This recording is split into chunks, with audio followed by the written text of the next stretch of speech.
भी पहुंच गए।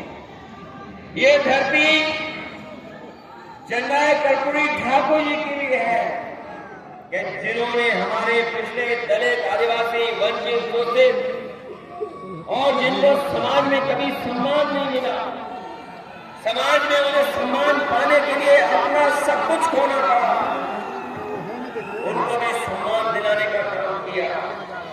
ये धरती स्वर्गीय श्री पूर्ण शास्त्री जी की भी है, जिन्होंने सामाजिक न्याय, गरीब को सम्मान दिलाने का पूरा जीवन लगा दिया। इसलिए साथियों, हम आपसे कहना है कि एक तरफ नए लोग नए विचारों के साथ आए, नई सरकार बनाना चाहते हैं, और ऐसी नई सरकार जो नौकरी देगी, रोजगार देगी, जो नौकरी और रोजगार देना चाहती है। आप में से बहुत सारे लोग साथियों को पता होगा कि तेजस्वी जी ने अपने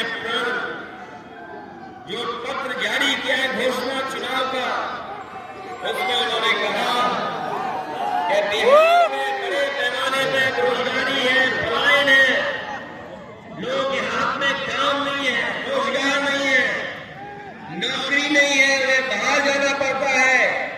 इसलिए उन्होंने तय किया है, उन्होंने प्रण लिया है कि जिस समय उनकी सरकार बनेगी, महागठबंधन की हर परिवार के एक नौजवान को नौकरी दिलाने का काम वो करेंगे।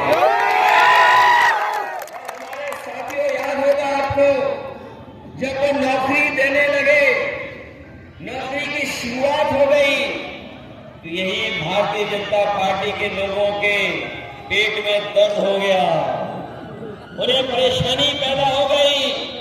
उन्होंने तिगड़म लगाया, साजिश की, षड्यंत्र की और सरकार को हटा दिया।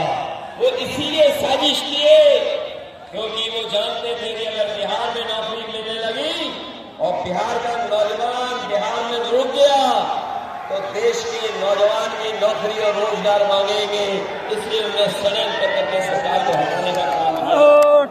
वो नया बिहार बनाना चाहते हैं, एक ऐसा नया बिहार जिसमें नौकरियों की बहार हो और पलायन नहीं हो, लोगों को खून बनाना पड़े। याद कीजिए, बीजेपी, हमारे किसान भाइयों ने, ये बीजेपी के लोग कह रहे थे कि नौकरियां कहां से आ जाएंगी, ये नौकरियां कहां से कर दोगे। हम उन्हें याद दिलाना चाहते हैं कि जिस तरीके से आप उद्योगपतियों को पैसा दे दे करके उन्हें आगे बढ़ा रहे हो, वही पैसा रोक करके बिहार के लोगों के बीच में खर्च कर करके और नौजवानों को नौकरी और रोजगार देने का काम करेंगे। और बिहार का पैसा बिहार में रहेगा और बिहार का पैसा ही बिहार के लोगों को नौकरी देने का काम करेगा। और भारतीय जनता पार्टी इसलिए सवाल कर रही है क्योंकि भारतीय जनता पार्टी के एजेंडे में कभी नौकरी नहीं रही है।